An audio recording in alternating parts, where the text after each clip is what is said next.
Ladies and gentlemen, good evening and welcome to the Atlantic Council. My name is David Livingston and I'm a Deputy Director in the Atlantic Council's Global Energy Center here, where I lead our work on climate change and advanced energy. We appreciate you joining us here tonight, in particular on a rather dour and rainy evening, and it's impressive to see such a full room despite the inclement weather. If the wine and snacks at the preceding reception did not already lift your spirits and merit you coming here tonight, then I hope that a robust and dynamic conversation which is to follow almost certainly will.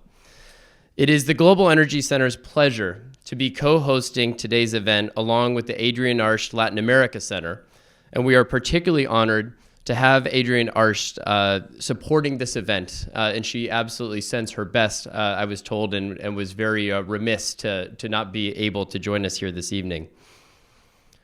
In the famous Italian novel, The Leopard, Tomasi di Lampedusa wrote the famous words, "If we want things to stay as they are, things will have to change." It is an aphorism that describes well the paradoxical nature of the sustainability challenge today, that the preservation of things worth saving, indeed often avoiding losses that would be irreversible, will require a wholesale change in how we do business. To quote our CEO, something he says quite often, it simply cannot and will not be business as usual. This dynamic is, of course, just as true in the private sector as it is in the public sector. And indeed, we are seeing many companies evolve from outdated approaches to corporate social responsibility to instead embrace sustainability as a key part of their DNA. But this embrace does not necessarily translate into action in all cases and all circumstances. And indeed, there are significant variations in how corporate sustainability is being conceived and implemented across countries and regions. Today, we turn our attention to Latin America in particular, looking at whether current corporate sustainability trends there will be enough to fill the gap between current government policies and where the world must go in order to succeed in the face of pressing global challenges such as climate change. We're very pleased to welcome to the Atlantic Council today a foremost expert on these topics and trends, Professor Daniel Esty.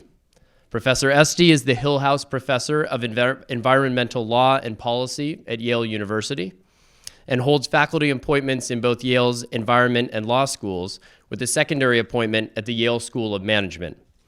He has previously served as the head of Connecticut Department of Energy and Environmental Protection, where he was responsible for the United States' first green bank, a model which has since been followed by numerous other states across the United States, from the West Coast to the East Coast to the South and the Midwest and beyond. He is the author of an editor of 10 books and numerous articles on sustainability and environmental issues and the relationships between environmental protection and corporate strategy.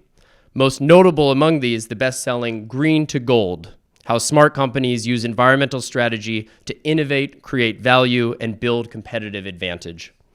Professor Esty's newest book, Labyrinth of Sustainability, Green Business Lessons from Latin American Corporate Leaders, is for sale outside and provides a foundation for our discussion here this evening.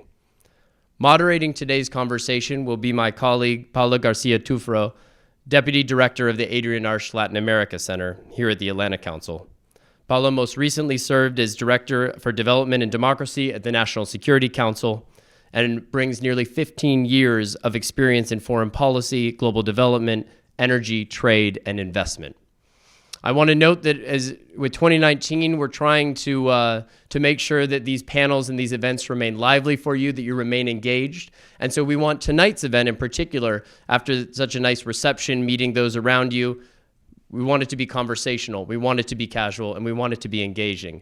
So I was asked to please note, if you wish to interject, if you have a question you want to throw in, please try and catch the eye of our moderator this evening, and she'll do our best to facilitate a Q&A that's not just at the very end of the event, but which is a thread that runs throughout.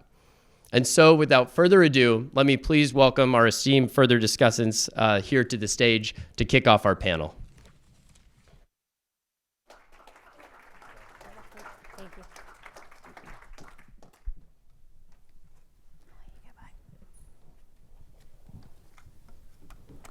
So thank you very much, David, for the introduction, and thanks to all of you in the audience who have braved the elements, as David said. I know, I hear it's not pleasant out there, but so I appreciate you making it here at this hour as well. Thank you so much for being here. We're thrilled to have you, and again, thrilled to be collaborating with our colleagues in the Global Energy Center here in the Atlantic Council. I wanted to start this conversation by maybe taking a step back and setting the stage. Obviously, 2015 marked a critical year, not only because of the adoption of the Paris Agreement, but also because there were two additional agreements that also were adopted that year in terms of the 2030 Agenda on Sustainable Development, as well as the Addis Ababa Action Agenda on Financing for Development. And I think what's interesting about going back and taking a look and framing this discussion in the context of those two agreements is that, in particular, the Financing for Development Agreement, the real focus there was in mobilizing three streams of capital. So it really brought in very concrete sense around the question of how are we going to implement this very ambitious new development agenda, the need for private sector investment and the critical role and the extent to which, frankly, the agenda is not, we will never reach the goals in the new development agenda and the ambitious goals that were set by the international community absent that much greater role on the part of the private sector. Obviously, it also talked about mobilizing domestic resources and as has been the case historically, mobilizing foreign assistance. We just wanted to kind of put that out there as a context setting because I think critical to this discussion is looking beyond environmental sustainability and really nesting that discussion in the context of development. And I think both in the United States and especially in developing countries, I think what we've seen since these three agreements have moved forward is really those countries embracing those three agendas and taking a look at their own development plans in terms of how those need to be modified in some cases, better aligned with the SDGs, and who and how they need to bring in additional stakeholders in order to actually move forward with those agendas. So I offer that as a bit of context.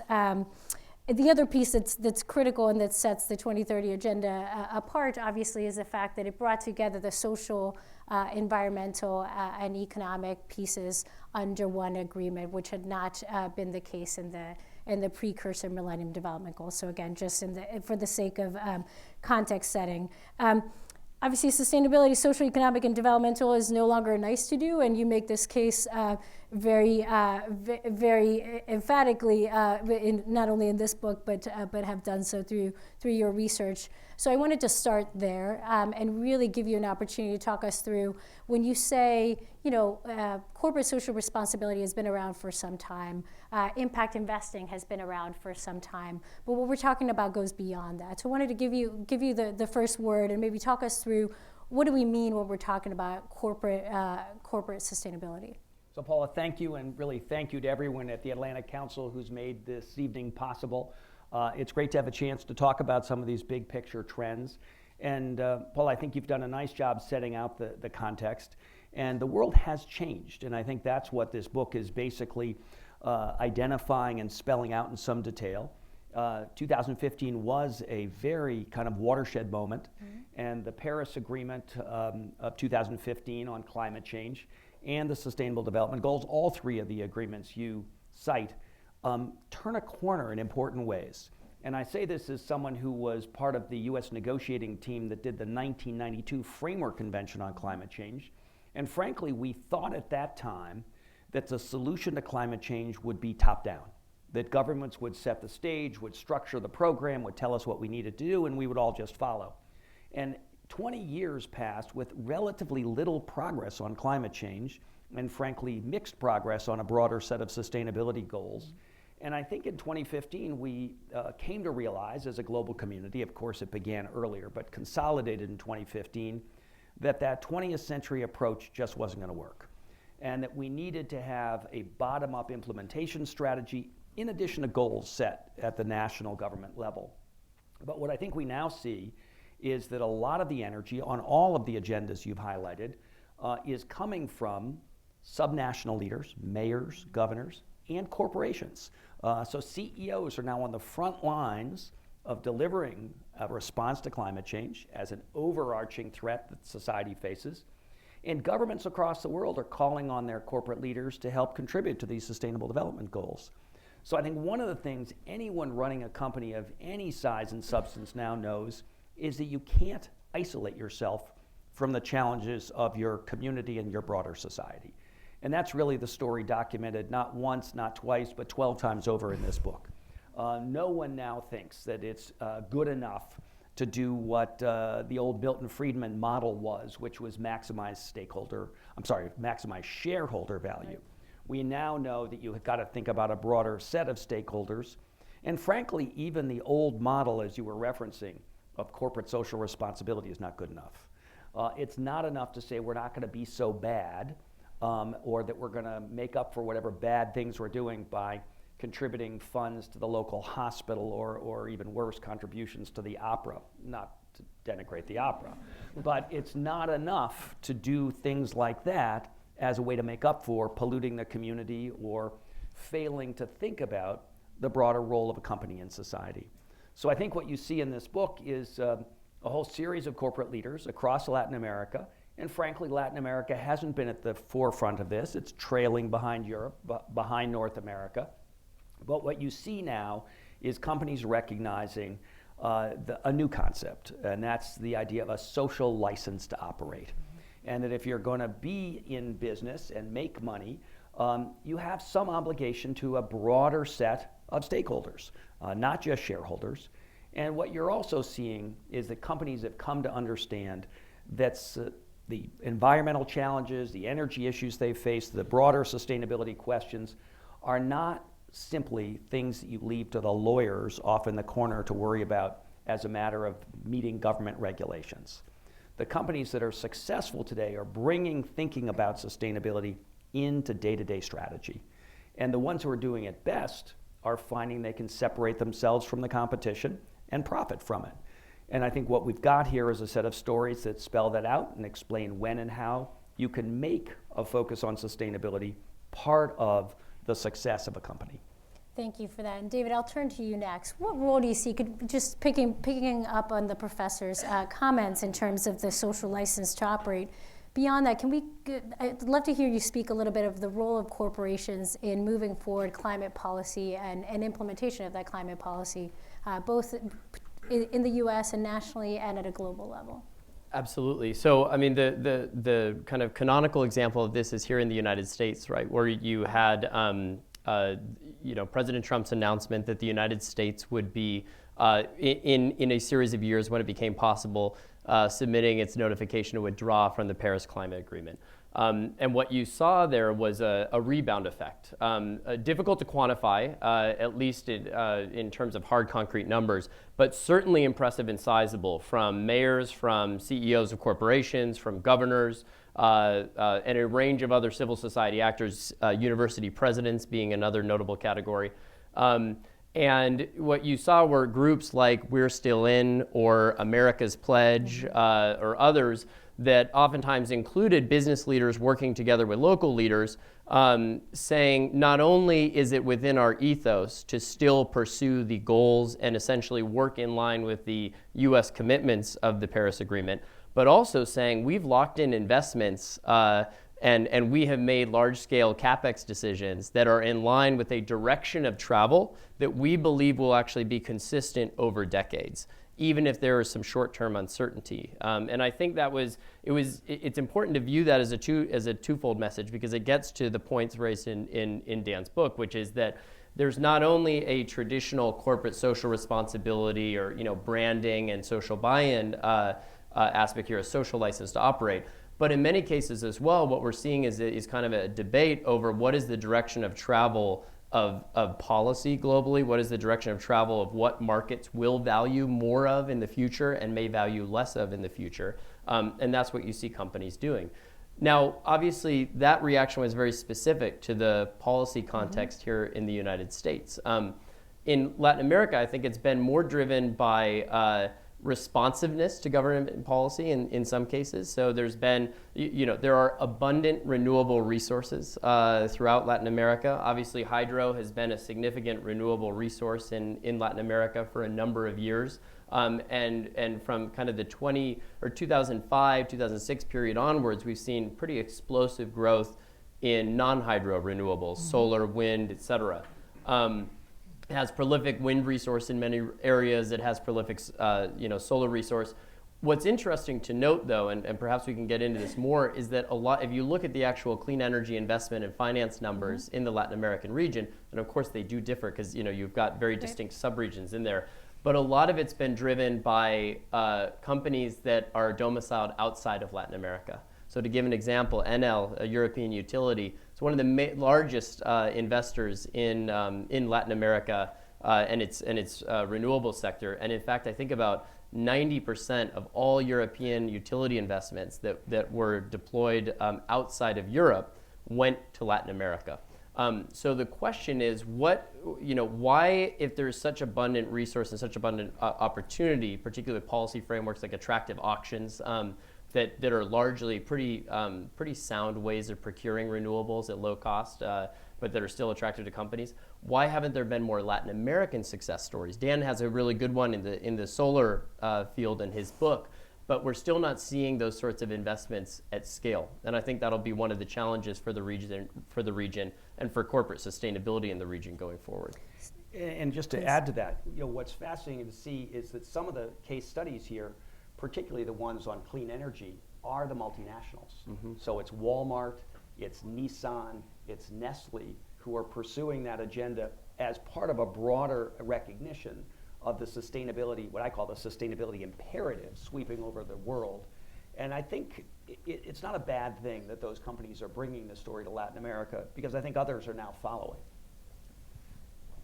So thank you for that. And you actually teed me up nicely, David, because I was going to turn to you and talk about, we're not trying to paint an overly rosy picture here. This movement towards corporate sustainability is not without obstacles and difficulty. So I wanted to turn to you and see if you could speak a bit about what are some of the lessons learned, both from the private sector side and for policymakers. So I think it turns out that companies that are doing best with this agenda are ones that have thought through carefully how to make their pursuit of sustainability pay off in some way or another. And the book identifies 4 big kind of categories of opportunity. One strategy is where you reduce risks. And if you're facing a changed world in terms of your economic circumstances, your regulatory circumstances, or even your physical exposure to climate change, for example, you better think about how to address that in a business setting, or you're at real risk. So there's now a big issue around what some people are calling climate exposure or carbon exposure. And so we see a number of the companies here, for example, the avocado company in Chile, are worried that climate change will mean drier conditions, less water, and they're thinking about how to build out today the infrastructure they need to be successful tomorrow. So risk is one category, costs are another, and a number of the companies have really used a sustainability lens to look for what we sometimes call eco-efficiencies, ways to use a focus on sustainability, a worry about energy costs, to really cut away costs by being more renewable, being more energy efficient. So risks and costs are 2 of the factors that I think really drive success. The third, and maybe the biggest, is where companies see opportunities to drive growth. And in that regard, the companies that are finding ways not only to address their own sustainability challenges, but to look to their customers and figure out how to help their customers address those customers' issues with energy costs, the need for efficiency, resource productivity, or other sustainability issues.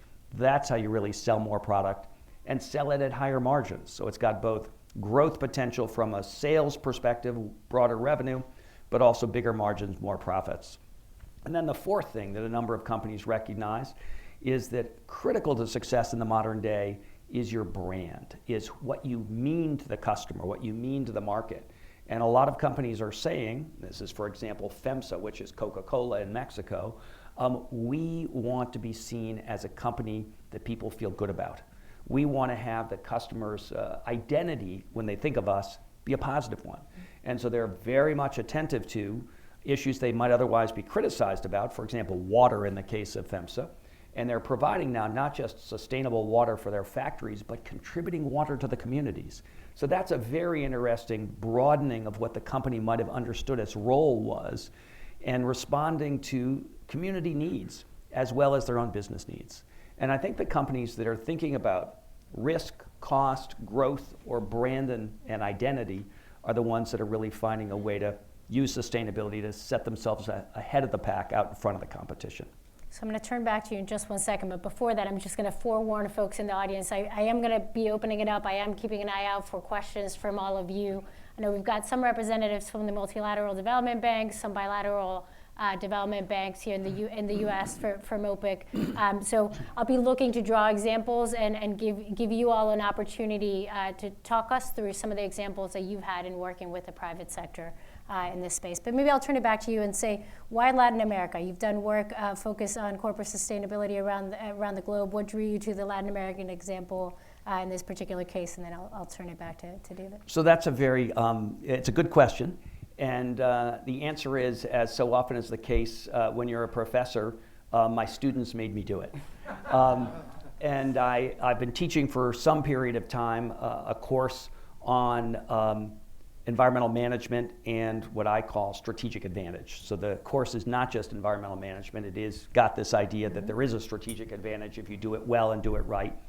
And I taught this course now, I guess it's 2.5 years ago, with for some unusual reason, a very large number of folks who were from Latin America.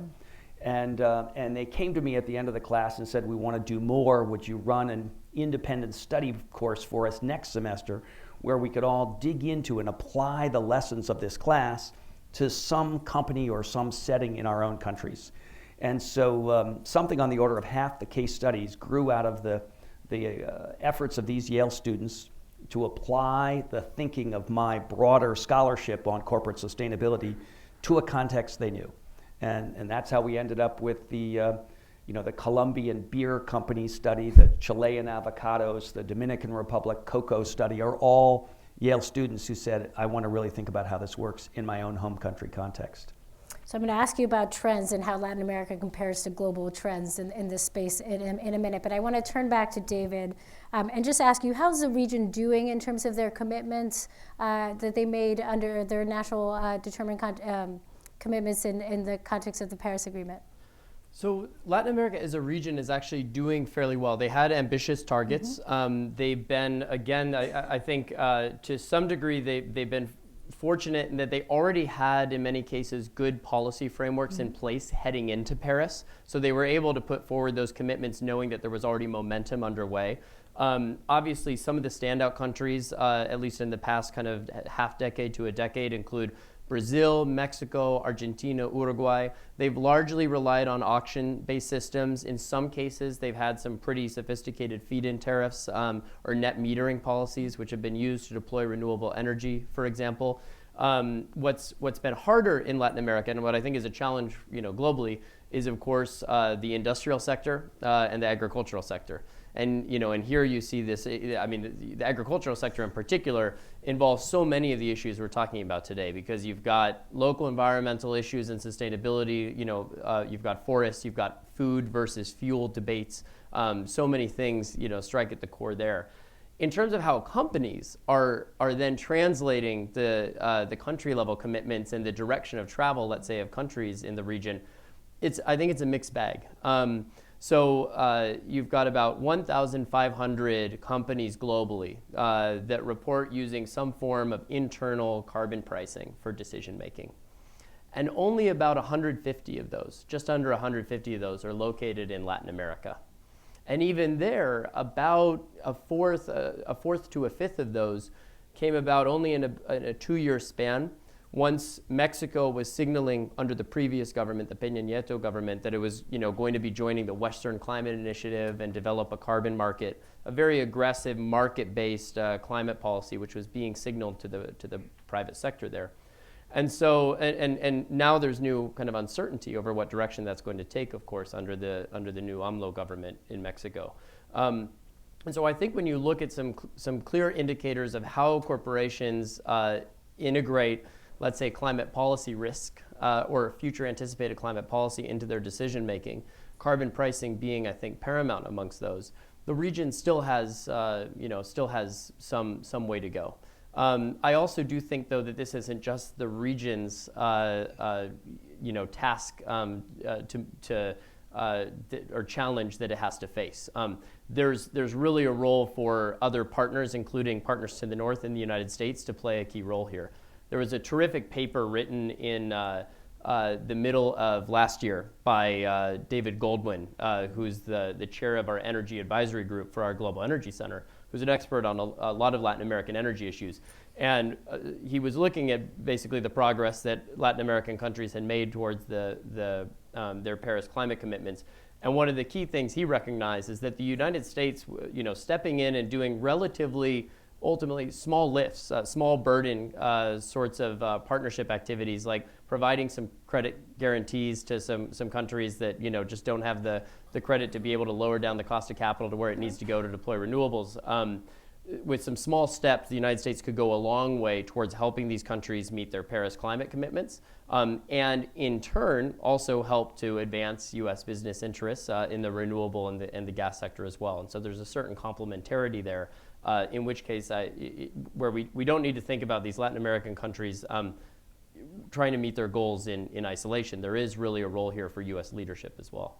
And I would just say to that, David, I think you're quite right. So I was giving some reasons companies might pay attention where they can lower their risks or costs or do some of the other things in terms of internal strategy. But I think you've got some external forces coming at companies, including customers who increasingly say, I want the organic product, or I want the disposable, the disposable diapers to be eco-friendly. And that's another of our case studies, is the folks who've developed that model. And I think a further element of pressure that's now out there are investors, and particularly to the extent some of these companies are trying to play in global markets, they need to be responsive to an increasingly sustainability-minded set of investors who are asking about the performance and who want metrics of environmental, social, and governance results. And that's, again, changing how companies think about these issues. I totally agree, and I'll just add on to that, Dan. I think this is an area where Latin America really could make great strides, in that if you look at the institutional investors, the pension assets in Latin America, they just are not asking the same questions that European pensions are when it comes to those ESG screens. And of course, the Europeans are out in front. The U.S. has been a little slow as well. Yep. But it's happening now. You've got the CalSTRS and CalPERS. You've got the California pensions. You've now got the New York Common Fund that's asking these questions. So it's evolving quite quickly. And I think investors are beginning to ask. And of course, some of the international institutions and some of the U.S. entities that help support exports are asking, because people don't want to have a blowback later when it turns out the project they were putting forward is not one that's seen as sustainable, or frankly, even worse, is undermining the global commitment to act, for example, on climate change. And so I'll go back to, if there's somebody from OPIC present today, or from the IFC or the World Bank, I'd love to pick on you and put you on the spot to actually talk through exactly what you were just referring to in terms of investors increasingly looking for not only a double bottom line, but triple bottom line in terms of the impact that they're seeking to have. Absolutely.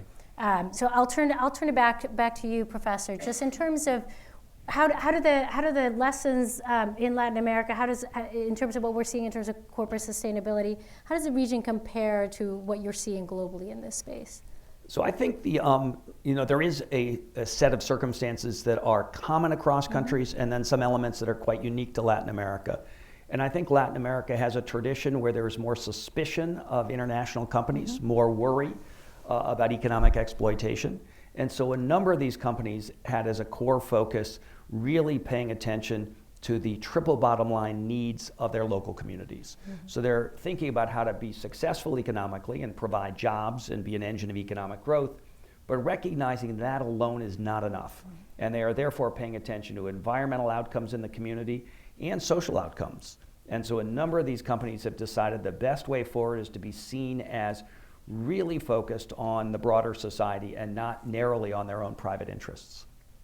David, anything you want to add on that? If not, we'll turn it. No, I'm mindful of the time, so yeah, I want to get to audience questions as soon as possible. But maybe want to go back to the point you raised earlier in terms of what we're seeing here in the United States in terms of absent government leadership on this front, how the corporations and the private sector has really stepped up, as well as subnational governments as well. Talk a little bit about that, and then we'll bring it back to the discussion more broadly in the region. Absolutely. Well, I'll highlight two, I think, distinct but noteworthy trends that are worth watching. Number one is to Dan's point on differentiation in the marketplace. I think the United States is actually an area, and this is something that which I think we'll see more of in Latin America. U.S. is a place where you see the energy sector creating product differentiation in places where it didn't previously exist. That's perhaps most salient in terms of electricity, where those of us living in Washington, D.C.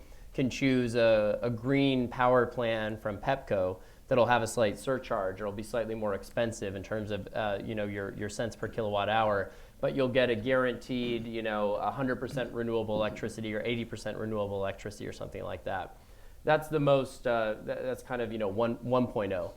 What I think you're going to see more of as well, though, and this will be very relevant for Latin America as a place which still has significant demand going forward for natural gas and for oil, so you'll see that in the fossil space as well.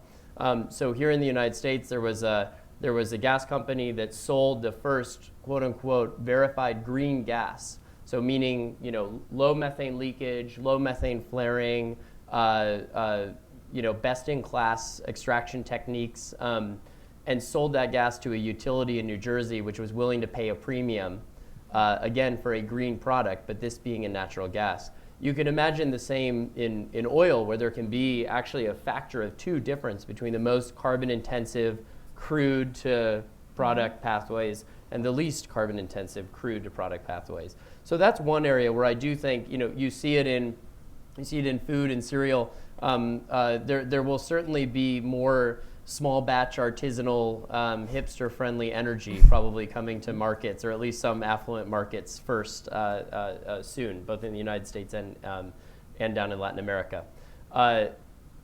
Secondly, though, I think the other thing that I wanted to note, and it gets to why we're doing this event here today, is I remember there was some debate internally over kind of how do we want to angle this? Should we make it just on energy and climate because we are the Global Energy Center? And I think for those of you who are tracking the debate over the Green New Deal here in Washington, you see why it's important to look at these issues holistically.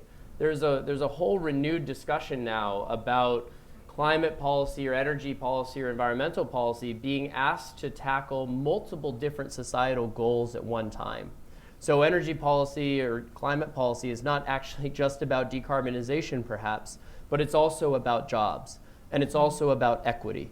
And it's also about delivering local environmental improvements along with just addressing climate change.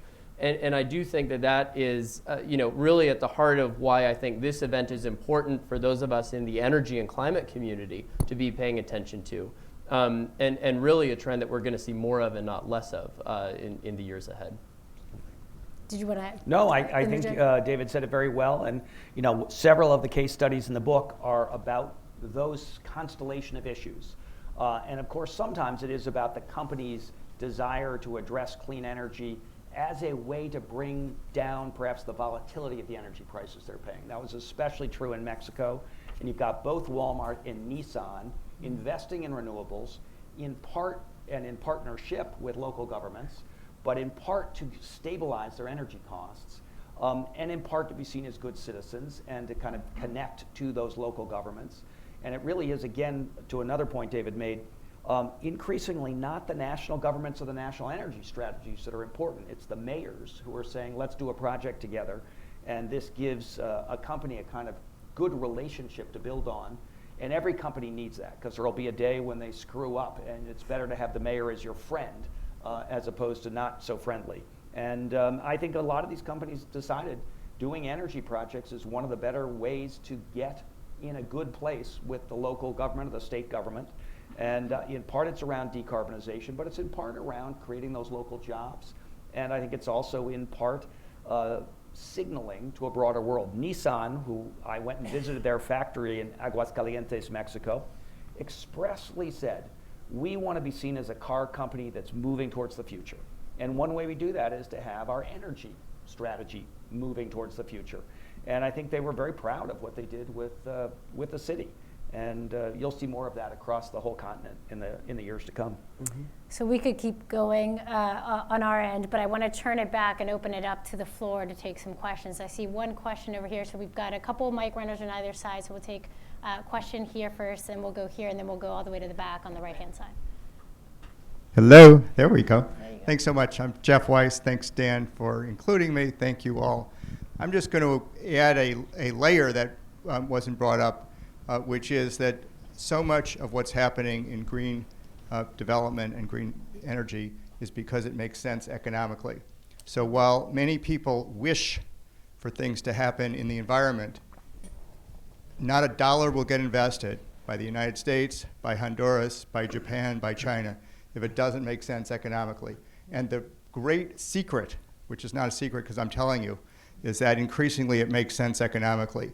And the cost of that which is done has been plummeting. And that's a fabulous thing. So when I speak to the CEO of a very well-known beer company, and he tells me that his customers demand that he become green, he says it with a Cheshire Cat smile on his face. His customer is Walmart, in addition to all of us. So Walmart is enforcing this on their supply chain, which is a good thing. But they can only do that because at the end of the day, it really doesn't cost money. It's a matter of changing how the money is spent. And I just really want to emphasize that. I'd also encourage people not to repeat what the young Congresswoman from New York is saying, because from the point of view of anyone who cares about renewable energy, to pick up her mantle and repeat it is going to cause the Democrats to lose in 2020. Okay, it's very dangerous to pick up something that is ill-considered and not thought through. Thank you. So one person's opinion. Appreciate your contribution. So let me just add a comment on that. So Walmart is a great example. I think everyone knows the Walmart business model has been low prices every day. And it turns out that's a really significant motivating element of their broader strategy. And that was the motivation for this project in Mexico, was to drive down energy prices, drive down the cost of production and delivery in Mexico, and to do it in a way that would be sustained out over time. And so that was a very nice alignment of the sort of renewable energy advancing with the sort of low-cost structure that is at the heart of Walmart's vision. It also happens that the company has been under pressure in the United States and Mexico for being seen as not a good corporate citizen, of hollowing out downtowns and of building sprawl. And so this was a way to say, no, we're going to be leaders. And Jeff, you mentioned that they press their suppliers. And it turns out, if you've dug into this, as our team at Yale has, Walmart has 60,000 suppliers across the world, 40,000 of them in China. And it's insisted that every one of those suppliers meet a whole set of sustainability criteria. So one could make the case that there is no institution in the world that has done more to drive the sustainability agenda than Walmart, in part because it's insisted that all of these suppliers, thousands and thousands of companies across the world, but especially in emerging countries like China, step up their game. And that's a big deal. If I can actually just make it reminded me of one observation I wanted to make as well, which is we talk about the influence of consumers, right, on these businesses, kind of that upward pressure flowing from below. Not only savvy consumers, but also in the energy sector, I'm reminded of the growing influence of prosumers. Yep. And how the threat of prosumers, so those that are both producers and consumers, you know, when you have, let's say, a Tesla Powerwall in your garage and you've got solar panels on your roof, the pressure that puts on the old centralized utility business model. This is really apparent in the Caribbean region, for example, right? So if we talk about the kind of sub-region of the Caribbean, you typically you don't have a lot of indigenous resource base there when it comes to fossil fuels. You're importing large amounts of diesel or residual fuel oil to run in very dirty and very polluting power plants, you know, to provide power on an island in the Caribbean. Puerto Rico is a classic example of this. And as a result, you've had electricity prices, which can be as high as 20 cents per kilowatt hour, which is just wild compared to what, you know, even some of the more expensive parts of the United States or United States mainland are paying. And so what you saw in the aftermath of the hurricane in Puerto Rico is a lot of people, you know, realized that the availability of household PV systems now was so cheap, and even some energy storage products, if you're a business and have that capital to deploy, was so inexpensive that it made sense to actually defect from the grid, mostly or entirely, and install your own your own renewable energy system on site. And this was ultimately a challenge to the viability of the utility there, to PREPA. And so what it's done is, now you see last week, PREPA put out its integrated resource plan for kind of its vision for the future, the energy future of Puerto Rico. And lo and behold, it has really stunning amounts of solar that it plans to deploy and procure. It has stunning amounts of energy storage that it plans to couple with that solar. And it plans to run its utility off of 5 interconnected regional microgrids that are going to be across the island. And so I think it's really interesting to see the pressure that the prosumers put on the utility to change its business model going forward too. And I think reinforces the point that you made in terms of this needs to make sense economically, and increasingly it does, both from the consumer standpoint and from obviously from the investor side. So I'll take this gentleman over here who's been patiently waiting for his question. Good evening. My name is Walter Jurassic. I ask you a question and comment. Can you show me one leader in the world who is really leader in environmental? My background is civil engineering, so I do a lot of work with environmental issues. But look at this, very simple. The leaders over here, they like talk. Nothing has been done, because they tell the little guys, you can take a bike and ride a bike, but I fly airplane. That's political. And we should not do in political over here, as the gentleman mentioned about Democrat or Republican. This is not the issue over here. South America, okay? When you look into the region of South America, there is so-called supply and demand and marketing. Look at what happened with the plastic Coca-Cola bottles. You go everywhere, every place. The ocean is full of it. The corporate have no responsibility whatsoever. Now, it used to be that I drink bottle from a glass. Today, everywhere is plastic. Now, second thing is, over here, look at the Chinese. They go to South America. They destroyed completely the mountains in Chile, in Ecuador, in every other place. And they talk about water environmental issue when we don't even have a clear water. So it's a question to you, when we can find leaders, not the Paris Accord, whatever, because they talk, but they live like kings, the rest live like peasants. We don't have an example to show and educate regular people. It has to come from top to bottom. And I'm glad what you just say about localization has the one answer, not globalization. Say, oh, we know everything. Because as you say, localization, the people know what they want. Thank you very much. So if the question is, are there companies that are truly sustainable, the answer is they're few and far between. But I think one has to understand the sustainability challenge as a journey, and that getting towards more sustainable is a pretty good thing, and lots of companies are doing that. In fact, you probably have to talk to Jeff after the program here. He's doing this all the time and building out a renewable energy future, and he wouldn't tell you that it's perfect, but it's better than the status quo. And so I think you've got lots of people moving in the right direction. You mentioned plastics. One of our case studies is Grupo Vanguardia, and they are building a plastics recycling business in Honduras. And they're doing it by engaging the informal workers that exist in many developing countries who pick up garbage and wander through the landfills. And so to help get these guys systematized to make plastics recycling much more economically successful is a big deal. And I think, I salute them. Is Grupo Vanguardia solved the problem? No. And I suspect the CEO still flies on an airplane. But I would still tell you that that's a pretty solid example of a company taking a leadership role, tackling a big problem, plastics that we all have, finding a community scale solution, and bringing into the marketplace folks who are very much on the margins of society. So from my point of view, that's a triple bottom line success. It's got an economic logic, a social logic, and it's making environmental progress, if not fully solving the problem. Thank you. And I'll take gentleman in the back in the blue shirt right in the middle. Thank you. Good evening. And thank you, Atlantic Council, and the special guest. Professor, I divided Central America, South America. Mexico really is no part of Latin America. It's part of the the north, because you have U.S. aiming sea. So the issues with Mexico can resolve very easily. The biggest problem is in Central America. You have right now in Nicaragua, the Chinese thinking to build a cross canal, break Lake Nicaragua, and you're going to have two oceans, the Atlantic and the Pacific, to emerge. This can cause a devastating problem with the ecological system in the region. At the same time, in Panama, they're in charge of the canal. They maintain the canal, and they're thinking to do a railroad from Panama all the way up, crossing all the Central American countries on a speedy train, causing a lot of problem to do the road for the train systems, train tracks.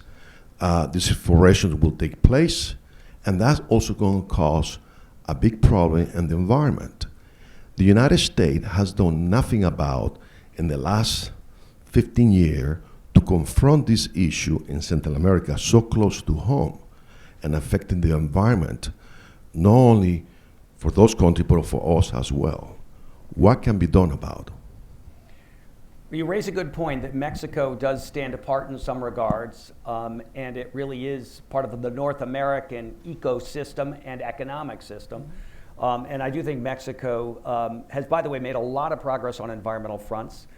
People have underappreciated how significant NAFTA was. We can put aside the debate the president wants to have about the economic consequences, but from an environmental point of view, Mexico has remarkably uplifted its rules, its laws, its implementation, its expectations, its use of best practices, its engagement with companies from around the world to kind of learn what the best practices are. And I would tell you the evidence is overwhelming that Mexico has improved dramatically. Now, you also raised an interesting point about Chinese investment, which is now becoming big across Latin America and frankly in Africa and other places as well, and perhaps even most notably in Asia. And that, I would tell you, is a big issue and a big deal, particularly this Chinese Belt and Road Initiative that is extending China's transportation and trade links in a very substantial way with, I would argue, as you're suggesting, not nearly enough attention to environmental consequences. And so I do think one of the best practices, and we see it in this book, is that you don't do big projects without environmental and sustainability analyses being done in advance. And I think that's now a best practice that almost everyone knows, but not everyone adheres to. And so there's still distance to go, and I think one of the other stories beyond the book, which is about corporate leadership on sustainability, is how much feedback there needs to be between governments and companies. And I think governments in some of the Latin American world, Central America is a good example, are not yet at the cutting edge. And so there is a further learning not only for companies, but for governments about what it's going to take to have a sustainable future. I was going to add to that just to say, well, we're definitely seeing the need for the Latin American countries themselves to actually demand more, right? As they do when they have had development projects, including energy projects and large infrastructure projects, with regards to working with the IDB or the Inter-American Development Bank or the IFC or the World Bank. Obviously, they've got international standards that everyone should adhere to. And so I think the more you see countries, not only in the region but around the globe, really pushing China to adhere to those international standards and frankly, to insist that they do adhere before inviting them in to invest. There's obviously tremendous need in the region and around the globe in terms of infrastructure needs. China is going to be a big player, and so I think it's incumbent on all parties, private sector, governments alike, to really insist and continue to work with China to bring them, whether it's to encourage them to partner with some of the multilaterals that have those standards embedded in their practices, or whether it is to insist upon them in order to allow them to come into their countries. And I'll just take the opportunity to second and add on to that the importance from my personal perspective of having instruments on the part of the United States, like the new U.S. Development Finance Corporation, which will, in large part, kind of be an extension of an evolution of OPIC, where you served.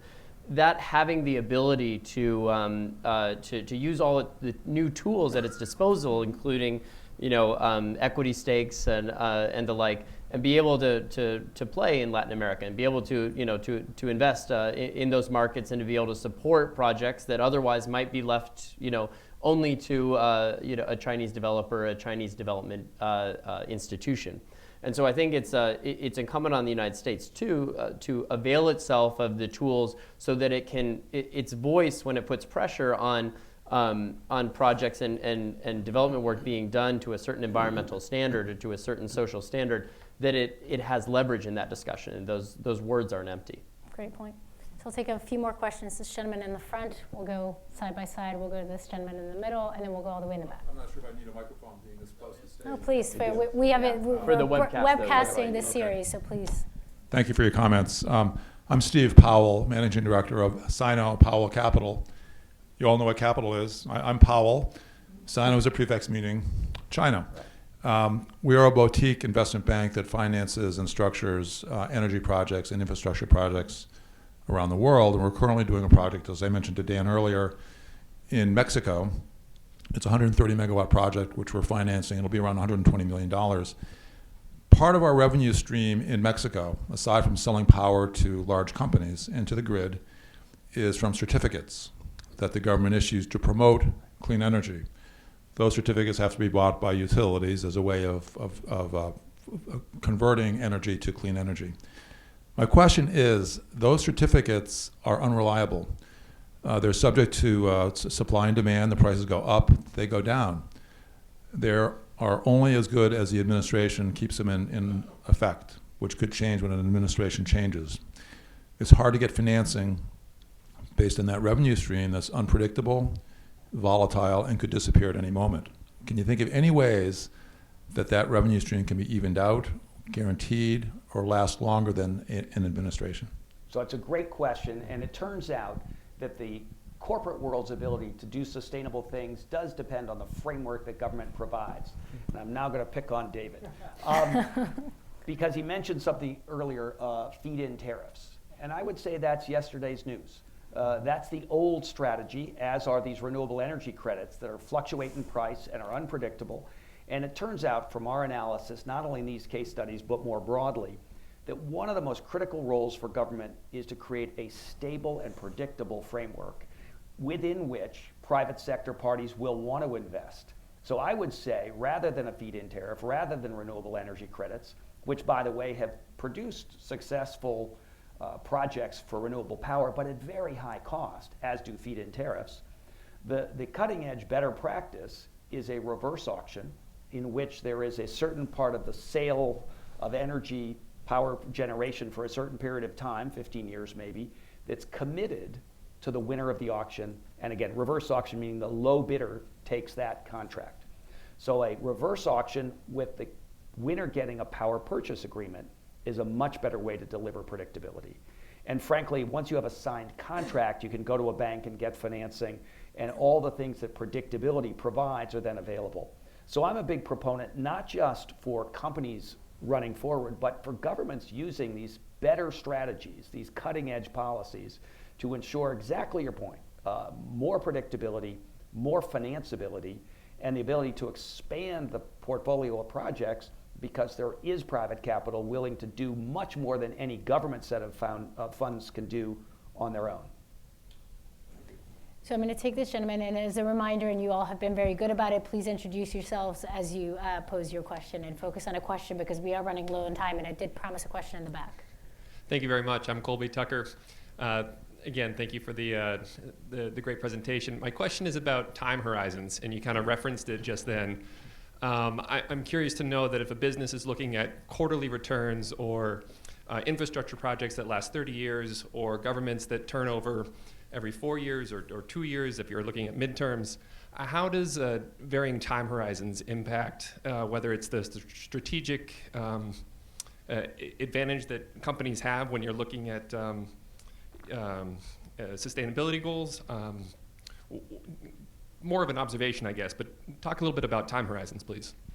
So I would tell you, beyond the research in this particular study that we focused on tonight, but more broadly, perhaps one of the greatest challenges to really moving the world toward a sustainable future is the short-termism of not only the business community with quarterly reports, but of the political community with every 4-year or 2-year elections. And so we've got significant and critical sectors of society with very short-term time horizons. And frankly, that is a challenge. That's a big challenge. And I think real progress towards a sustainable future is going to require getting at those institutions and frankly counterbalancing them with other institutions that maybe have a longer term time horizon. And I think in Latin America you're starting to see, and maybe in other places, perhaps a little bit in the United States, the religious community, the spiritual community saying we can't be in this for the short term. We have to think about something more than ourselves. I think that's going to be part of the answer. And I do think shifting the sort of culture of business to get away from quarterly reports. There was a question earlier about who are sustainability leaders. You know, I'll give you one other example. Paul Pullman, who just left after 10 years running Unilever. And one of the things he did in his first month at Unilever was to stop issuing quarterly updates on the company's progress. He said we can be gauged on a year-to-year and a decade-long basis, but not quarter-to-quarter. And you know, I think he paid some price for that because people were saying, oh, we don't know where the company's going. But it did signal to the world that the real answer is long-term success. And one of the interesting things about the word sustainability is that it is the same root in terms of economic success. You want to sustain success over time as well as sustain the environment. And I do think that it is important that we as a society get at that issue and be more careful in how we structure incentives. And I think one of the things you see now is the world community having come together in the Paris Agreement. And you know, Paul, you said earlier, and I think it's right, that set of agreements, the Paris Agreement, Sustainable Development Goals, and the broader set of commitment to finance for sustainability did signal, I believe, a watershed moment where the world is now believing that the future is going to be decarbonized. And I think people are betting on that long-term future. Now, I would like to see a policy framework that reinforces it.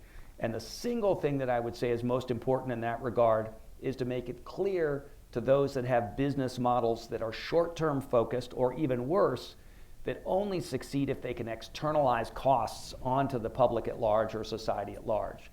So I would argue that if you want to get the time frame addressed, you should make people pay for the harm they cause. Social harm, but particularly environmental harm. So in that regard, I would, if you allowed me a moment to be the wizard of sustainability, I would wave a wand and put in place a carbon charge. I would let each country implement it in its own way on its own time frame.